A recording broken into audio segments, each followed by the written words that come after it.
هذه 3 معلومات أنا متأكد أنت ما تعرفها عن بطولة خليجي. فولو لايك وتابعنا للنهاية. بطولة خليجي يا عزيزي أول نسخة نظمت بفكرة غير رسمية. بدأت بطولة خليجي بفكرة اقترحها الأمير خالد الفيصل خلال دورة الألعاب الأولمبية عام 1968 بس في وين؟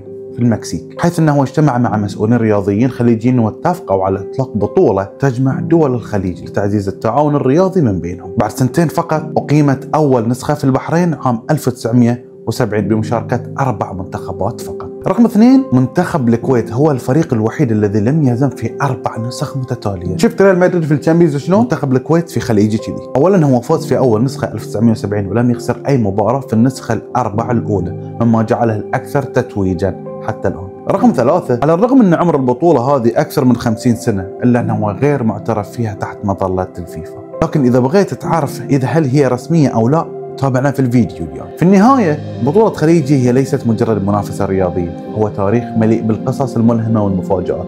إذا عجبك مثل هذا الفيديو لا تنسى تدعمونا بالإعجاب ومشاركة الفيديو مع ربعكم. سلام.